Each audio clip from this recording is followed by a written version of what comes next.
네, 현재 시간 2시 7분 지나고 있습니다. 또 오늘 시장에서는 어떤 종목들이 또 어떤 이슈들이 뜨거웠을까요? 긴급 진단 유창희 대표와 함께하도록 하겠습니다. 어서 오세요. 안녕하십니까. 네, 안녕하십니까.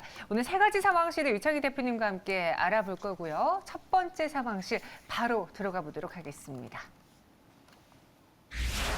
곡물주는 계속 고려산업을 좀 보도록 하죠. 최근 몇 거래일 동안 뭐 사료주, 비료주, 곡물 관련주들이 좀 움직였는데 보니 3분기에도 곡물가가 오른다라는 그 전망 때문에 네. 고려산업이 상승을 했더라고요. 근데 제가 또 보기로는 다른 기사로는 그 우크라이나가 어느 정도 일정 부분의 곡물 수출을 또 재개하면서 전체적으로 좀 곡물가가 떨어지지 않을까 싶었었는데 이거 어떤 뉴스, 어떤 내용이 맞는 거예요? 뭐 유가도 좀 밀리기도 했고 원재료가 내려온 것들이 많잖아요. 뭐 아무 의미 없는 얘기라고 보시면 되실 것 같아요. 그러니까 자기가 그래요?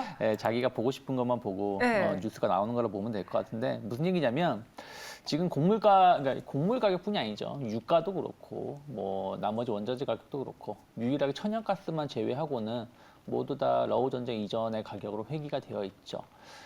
특히 최근에 지금 이제 곡물 수출을 좀 재개시키겠다 러시아가 그런 얘기가 나오면서 또 수출도 좀 됐어요.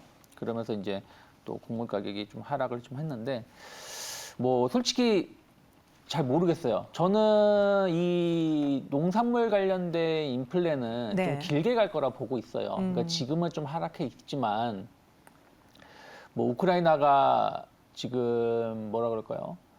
농사 절반 이상 못했어요. 그러니까 전체 경작지 중에서 전쟁 때문에 절반 이상 못했고 또 그 내년에도 또 쉽지 않다라는 것이죠. 왜냐하면 이게 폐허가 된 상황에서 이것을 복구해야지 또 농사를 지을 수 있는 거니까요. 그리고 또 이제 우크라이나뿐이 아니라 전 세계적으로 기후가 지금 문제 아니겠습니까? 그런 부분들이 뭐 미국이든 뭐 저쪽 브라질, 남미 쪽이든 주요 곡창지대에서의 그 생산이 생각했던 것보다 많이 안 나는 것 같아요. 그러니까 뉴스를 보면 어디는 좀 많이 났다, 풍년이다, 뭐 러시아 뭐 대풍년이다라고 말을 하는데 러시아 뉴스 믿을 수 있을까요? 그러니까 그런 부분들을 본다라면 저는 곡물 수출 재개로 인해서 약간의 숨통은 튀었지만 이것이 과연 과거의 수량만큼의 수출을 할 수 있을까? 조금은 의구심은 있다 판단하고 있고요. 네. 그리고 이제 사료주들은 뭐 지금은 모르겠습니다만 어쨌든 그 상반기에 조금 비싸게 사 온다라면 그걸 제품 가격에 또 반영시키지 않겠습니까? 그런 부분들이 뭐 한번 가격을 상승시키면 내리진 않으니까 좀 하반기 실적을 좀 견인할 수 있다는 어떤 기대감들이 좀 있고 어저께 약간 수남의 측면에서의 좀 반등이 좀 나왔다 보고 있는데 고려산업이 오늘 이틀 연속 좀 강한 것 뿐이지 나머지 사료주들은 그렇게 강한 편이 아니에요.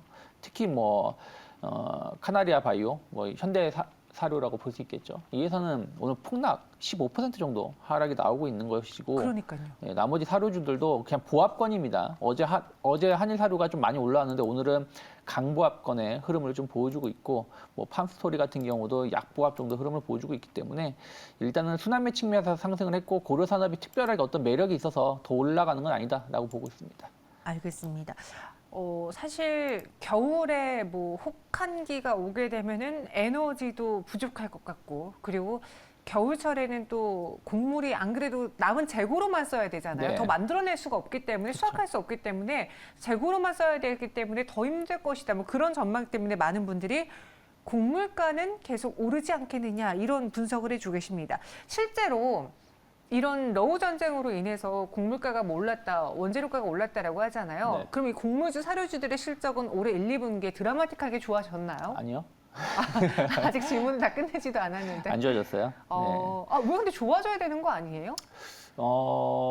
이게 그러니까 무슨 얘기냐면 가격 전가를 한 번에 못하는 부분들이 좀 있어요. 그러니까 예를 들어서 유가는 몇 번 말씀드렸습니다만은 오늘 말도 안 되게 그 오늘 저녁에 그 유가가 120달러로 한 50% 오르면 내일은 아니겠지만 다음 주에는 휘발유 가격이 2,000원 하던 게 3,000원 갈 수 있어요. 바로 맞춰서 가격이 탄력적으로 움직일 수 있는데 나머지 상품들은 바로 그렇게 못 맞춰요. 그러면 상반기에 곡물 가격 상승했었던 부분들이 바로 제품 단가에 영향을 미쳤느냐? 그러지 못한 것 같아요. 거기다가 원화 약세, 그러니까 다 수입해 오는 거잖아요. 거기다 물류 비용 증가 이런 것 때문에 많은 이런 사료 기업들의 실적 2분기 실적 보면 다 수익 감소 혹은 적자 전환.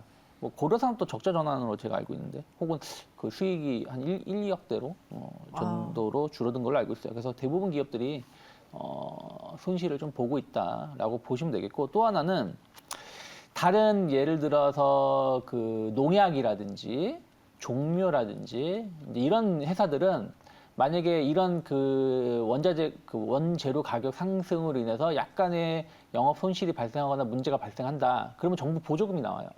왜냐하면 필수 우리나라 농업이 중요한 산업이니까. 네. 근데 이 사료주들은 그런 게 없어요. 아. 그렇기 때문에 이 가격 변동이 좀 취약하다라는 것이죠. 그래서 그거는 제가 상반기에도 몇 번 말씀드렸는데 그런 것들이 결국에는 2분기 실적에 반영이 된 것이 아닌가 판단하고 있습니다. 아, 곡물 사료 이걸 그냥 똑같이 그 인플레이션과 묶어서 보기에는 그 안에 또 특성이 다르기 네, 좀 때문에 다르죠. 예, 우리가 투자 시에 참고해야 될 것들이 있어 보입니다. 고려산업에 대해서 오늘 이야기를 했으니까 그냥 대표적으로 이 종목에 대한 투자 의견을 들어보도록 하죠. 하반기 실적까지 기대해봐도 괜찮을지 지금 이야기를 들어봤을 때는 부정적이신 것 같은데 네. 정리해 주실까요? 뭐 이게 참 기술적으로 참 묘한 게 어찌되었든 그 지난 5월달, 6월달 두 달 동안 횡보했던 자리까지 딱 올려주고 좀 조정이 나왔어요. 그러니까 6,900원, 7,000원을 돌파를 못했다라는 것이죠. 물론 이제 내일 돌파할 수도 있겠습니다만은 결국 이 이상 가격대에서는 손실 보고 있으신 분들이 빨리 팔고자 하는 심리가 강하다라고 보고 있기 때문에 저는 반등시 비중 축소 혹은 추가적으로 상승폭 줄어든다고 해도 네. 일단은 비중을 줄여야 되지 않을까 판단하고 있습니다. 아, 고려산업 그래서 비중 축소 혹은 매도 의견 주셨습니다. 참고해 보시고요. 이어서 두 번째 상황실 만나보시죠. 운전자 없는 택시라고 합니다. 이제 자율주행 관련주로 모바일 어플라이언스가 있고 또 오늘 그 외에도 다른 자율주행 관련주들이 좀 상승을 보여줬어요. 네. 그 이유가 운전자 없는 택시 때문인가요? 오늘 상승 원인 뭐라고 보십니까? 뭐 좀 그런 부분들이 좀 크지 않을까 네. 좀 판단을 좀 하고 있습니다. 그러니까 지금 자율주행 무인 택시 규제를 좀 완화하겠다는 거거든요. 이 얘기는 그제도 한번 나왔었어요. 그러니까 무슨 얘기냐면 제 기억에 맞다라면 이제 우리나라는 약간 이제 골목길이 좀 많이 있지 않습니까? 그래서 골목길은 좀 힘들 것 같고 뭐 이렇게 강남이라든지 대로변 같은 게 약간 이제 운전하기 좀 편한 곳 이런 데서의 자율주행 좀 시범 서비스 도입 가능성 얘기가 좀 있었거든요. 그런 것들이 조금 더 구체화된 것이 아닌가 생각을 좀 하고 있고요. 레벨 4 허가 기준 좀 마련을 좀 하고 있어요. 그러니까 지금 레벨 3도 약간의 뭐라 그럴까 정부 일정 가이드라인을 넘어서야지 사용할 수가 있고 레벨 4는 아직은 사용을 못 해요. 네. 왜냐면은 안전도란 이런 게 좀 확인되지 않았으니까 최근에 테슬라가 마네킹, 그러니까 어쨌든 안전도 테스트에서 마네킹을 확인 못하고 충돌하는 사태도 발생했었죠. 그래서 아직 레벨 4까지는 좀 상당한 시간이 좀 필요한데 이런 거와 관련해서도 조금 이제 규제를 좀 완화시키겠다라는 어떤 얘기도 좀 나오고 있습니다. 거기다가 이제 어저께 조금 더 확인해 봐야 되겠습니다만 현대차 그룹이 자율주행 관련해가지고 맞아요. 뭐 얘기 나오지 않았습니까? 그래서 이 부분이 또 관련된 기업들이 또 어떤 기대감을 좀 불러일으키지 않았나 판단하고 있습니다. 네, 현대차 소식까지 좀 더해지면서 오늘 자율주행 관련주들이 움직였는데 최근에 그런 기사들 많이 보셨을 거예요. 뭐 어디서 자율주행차 관련해서 시범 운영을 한다, 시운영을 한다. 관련 뉴스가 나올 때마다 자율주행 테마주들이 상승을 하는데 근데 이거를 믿고 좀 투자해 보자니 조금 걸리는 게 있어요. 앞서 차영수 소장님하고도 로봇 이야기하면서 그 이야기를 했거든요. 네. 로봇을 만들어 놨는데 네. 이 로봇을 서비스하기 위해서 로봇을 지켜보는 사람 2명이 같이 따라다닌다. 뭐 지금 이 로봇이 보도는 못 돌아다닌다. 그러니까 그런 네. 규제들이 많기 때문에 기술이 있어도 지금 당장 적용할 수 없기에 우리가 너무 섣불리 투자하는 걸 조심해야 되지 않겠느냐라는 의견을 주셨거든요. 네. 그러니까 자율주행도 기술이 있어도 그 인프라라던가 제도가 정책이 안 받쳐주면은 또 시간이 오래 걸리잖아요. 그렇죠. 근데 중요한 거는 네. 우리가 그렇게 따지면은 종목 투자할 게 별로 없어요. 지금 표정에서부터 보여요. 어떤 말씀하실 건지. 그러니까 예를 들어서 우리가 뭐 메타버스 네. 보여요? 서비스 없는데도 우리가 관련된 종목 투자하잖아요. 네. 근데 로봇이라든지 자율주행은 확고한 기술력이 있어요. 그러면 오히려 더 빨리 시장에 성숙할 수 있다는 것이죠. 최근에 로봇 한 2달 된 것 같아요. 1달 반 정도 된 것 같은데 그 로봇이 인도에서 못 다녀요. 그리고 그 제 사유지 아파트라든지 이런 건물에서는 움직일 수 있는데 일반 도로에서는 돌아다닐 수가 없습니다, 법적으로. 그래서 그것을 샌드박스 규제를 완화시켜가지고 할 수 있게끔 하겠다. 그래서 로봇을 이용해가지고 무인 택배라든지 무인 그 배송 같은 거, 예를 들어서 뭐 가까운 거리에서는 식당 같은 경우도 배달도 할 수 있게끔 이렇게 규제를 완화하겠다라고 한 거 아니겠습니까? 그러니까 계속해서 이게 꼭 로봇 관련된 거지만 그때 당시에도 제가 이제 자율주행을 좀 같이 봐야 된다라고 말씀드렸었는데 그 자율주행 시장은 계속 성장할 수밖에 없습니다. 많은 사람들이 저도 밤에 피곤하면 이거 누가 운전 좀 해주지 하려고 그런 것처럼 이 시장은 커질 수밖에 없는 것이고 또 하나가 그 아까 말씀드린 것처럼 로봇이든 드론이든 이 무인 배송 시장으로 계속 확대가 된다면 이 자율주행 서비스는 같이 갈 수밖에 없다는 거죠. 단순하게 차량에만 국한된 시장은 아니다 판단을 좀 하고 있고 거기다가 이제 정책 기대감들 뭐 규제가 있었죠.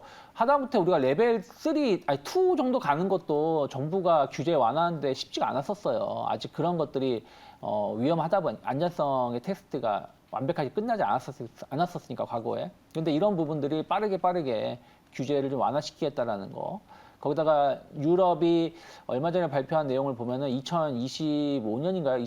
24년에 출시한 차량의 모든 차량에 대해서는 ADSL을 장착을 해야 된다.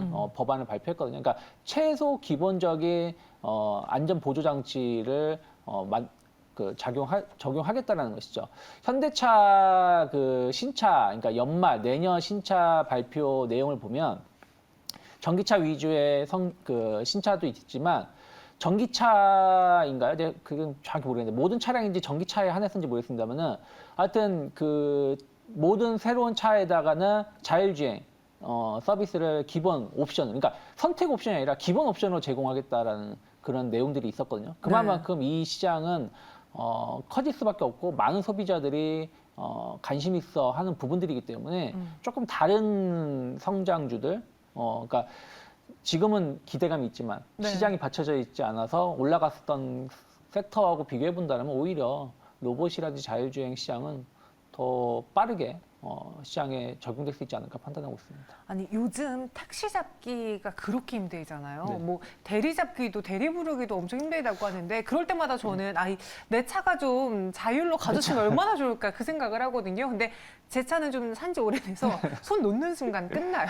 네. 그냥 제가 잡고 가거나 네. 어떻게든 대리를 부를 수밖에 없는데 그럼 이런 시장이 커진다라는 거에서는 지금 유창희 대표님이 아니 그건 당연히 보고 투자해야 되지라고 하셨잖아요. 네. 그 안에서 모바일 어플라이언스라는 회사는 투자할 만한 가치가 있어 보입니까?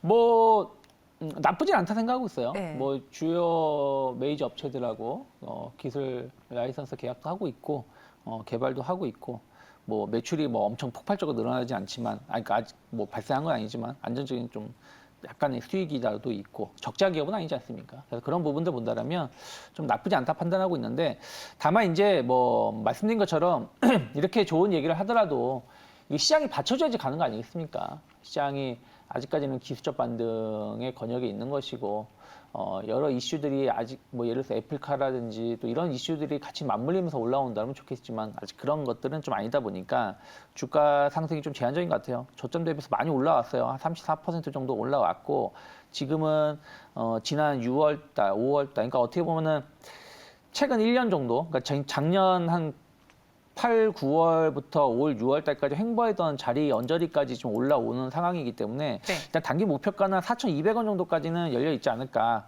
매물 소화를 잘 한다라면 보고 있고 손절가가 좀 중요하죠. 윗꼬리가 좀 계속 나오고 있는 거다 보니까 3,600원을 크게 이탈하지 않는다면 오늘 시가 언저리라고 보시면 될 것 같아요. 3,600원을 이탈하지 않는 선에서 조금 신규 매수라든지 혹은 조금 더 보유 관점으로 볼 수 있지 않을까 판단하고 있습니다. 알겠습니다. 목표 주가 4,200원, 손절가는 3,600원, 손절가가 중요하다라고도 더해 주셨습니다. 이렇게 자율주행 관련주, 모바일 어플라이언스도 알아봤고요. 마지막 상황실 만나보시죠. 실적 좋은 거 아닌가요? 화신 볼게요. 미국과 인도양 매출 증가세가 견조하다. 2016년 2분기 이후 최고 수준의 영업이익률이다. 숫자를 봤을 때는 잘 나온 것 같았는데 네. 화신의 실적 어땠습니까? 좋았죠. 좋았죠. 네. 아, 좋았죠. 목표가도 지금 계속 지금 올라가고 있어요. 네. 근데 말씀하신 것처럼 2분기 실적 상당히 좋게 나왔는데 인도, 미국 출고가가 좀 많이 올라왔어요.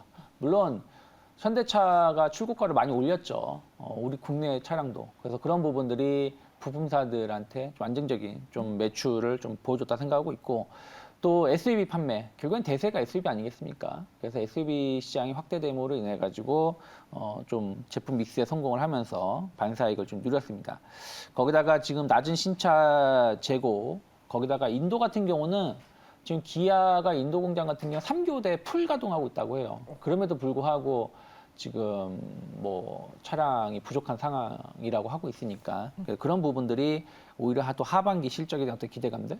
그러니까 재고가 너무 많이 쌓여 있다는 차량들을 예를 들어서 뭐 GM이라든지 벤츠 같은 경우는 부품이 없어가지고 지금 만들다 만 차량들 혹은 옵션을 삭제해가지고 차량을 만들어가지고 소비자들이 사지 않는 차량들이 꽤 많다고 해요. 그러면은 아무래도 이제 신차를 만드는데 부품 수요가 좀 줄어들 거 아니겠습니까? 근데 현대그룹 같은 경우는 그런 게 없습니다. 그래서 차량을 만들면 바로바로 인도하기 때문에 낮은 재고 때문에 오히려 하반기 부품 수요는 안정적으로 발생할 수밖에 없다라는 것이죠. 그런 것들이 화신이 하반기에도 실적이 좋을 것 같다. 그러니까 실적 피크가 아니다라는 기대감들이 나오고 있다라고 보고 있습니다. 네. 근데 제가 왜 실적 좋은 거 아닌가요? 라고 여쭤본 이유가 뭐냐면 어제 실적이 나온 당일에도 주가가 가다 말다가 어제장은 좀 움직여줬어요. 네. 근데 오늘은 어제 상승을 다 반납하고 있는 상황입니다. 같은 테마의 호실적을 기록한 SL과 비교해 봤을 때 약간 왜 둘 다 같이 현대차 관련주 또 미국에 있는 공장 관련주로 같이 주목받았는데 똑같이 실적 이후의 주가에서는 반응이 왜 다른 건지. 화신은 네. 차량 프레임을 만드는 회사죠. 그 SL은 그 전조등이라든지 이런 네. 부품을 만드는 회사예요. 무슨 얘기냐면 이런 전조등이나 부품은 다른 메이저 업체들하고도 수출이 잘 되죠. 네. 그 공급이 잘 되죠. 근데 화신은 약간 현대차 그룹에 좀 편향된 그게 있어요. 그런데 어저께 오늘 현대차 주가 보시면 하락해요. 급락이죠. 예, 그러니까 그런 영향이 좀 있다라고 보시면 될 것 같아요. 그러니까 저는 뭐 미국의 인프라 감축 법안이 현대차의 보조금을 이제 내년부터 지금 극단적으로 표현하면 못 받게 된 상황 아니겠습니까? 현재로서는 이제 뭐 하반기 전기차 대형 전기차는 잘 모르겠습니다만 어쨌든 지금 잘 나가고 있는 EV6라든지 아이오닉 5 같은 경우는 국내에서만 생산을 하고 있으니까 그래서 이런 부분들이 우려감으로 현대차 그룹, 현대차라든지 기아라든지 이런 기업들이 지금 뭐 현대차만 어제 오늘 하락한 게 한 7% 가까이 하락을 하고 있지 않습니까? 맞아요. 그러다 보니까 화신이 약간 이제 그런 것도 유탄을 좀 받고 있다. 그러니까 투심이 같이 동반해서 좀 하락하는 것이 아닌가 좀 보고 있고 또 하나는 SL은 엄밀히 따지면 옆으로 좀 횡보하는 차트였어요. 그러니까 올라간다기보다는 실적이 좋아질 거야라고는 예상을 했지만 정말 좋아질까라는 의구심이 좀 있었고 화신은 좋을 거야 하면서 주가가 좀 더 많이 올라왔던 부분들이 좀 있습니다. 그러다 보니까 약간 실적이 나오면서 좀 차익선 매물이 나온 것도 일부 좀 다른 흐름이 아닌가 판단하고 있습니다. 이 화신의 경우에는 그 현대와 관련된 비중이 더 크기 때문에 네. 현대차 그룹주가 오늘 하락하면서 더 타격이 큰 것으로 보여진다 이야기해 주셨습니다. 그럼 지금 이 상황에서 화신을 갖고 계신 분들은 어떻게 해야 돼요? 실적 잘 나오는 거, 돈 잘 버는 건 확인했어요. 네. 그런데 현대와 관련한 갑작스러운 악재 변수가 나왔습니다. 그럼 그냥 여기서 털고 갈까요? 아니면 이 변수가 좀 묻혀지길 기다리면서 쭉 홀딩해 볼까요? 저는 지금 현금화를 그러니까 다른 종목군들은 현금화를 해야 된다 생각하고 있어요. 그런데 연중 신고가를 내고 있는 종목군들, 그러니까 너무 급등하면서 관로하는 게 아니라 연초부터 꾸준하게 올라오는 종목군 올라오면서 신고가를 내는 종목이 많습니다. 그러니까 예를 들어서 뭐 조선주들이 대표적인 것이고. 화신 같은 경우도 그런 케이스죠. 한 3월 달까지는 약간의 조정이 나왔습니다만은 그 다음부터 조정 없이 계속 올라오고 있잖아요. 그럼 이런 종목군들은 앞으로도 좀 더 올라갈 가능성이 높아요. 여기서 갑자기 뭐 다시 지난 3월 저점 6,000원대까지 하락한다라고 보기보다는 연말의 주가는 지금보다 좀 높게 형성돼 있을 가능성이 높다라고 보고 조금은 손해를 보더라도 가지고 계시는 게 맞지 않나 판단하고 있습니다. 그래서 저는 뭐 가을 혹은 연말 목표가를 한 13,000원 정도까지는 충분히 가능하다 보고 있고요. 다만 이제 리스크 관리는 하셔야 되겠죠. 9,000원 정도가 지난 그 5월 달, 6월 달에도 조금 이제 박스가 상단 돌파했다가 지지했던 자리가 9,000원이었기 때문에 9,000원을 크게 이탈하지 않는다라면 뭐 저는 분할 매수도 가능하다 판단하고 있습니다. 알겠습니다. 화신 목표 주가는 13,000원, 손절가는 9,000원 제시해 드렸습니다. 이렇게 오늘 세 가지 상황시 유창희 대표와 함께 알아봤고요. 인사드리도록 하죠. 고맙습니다. 고맙습니다.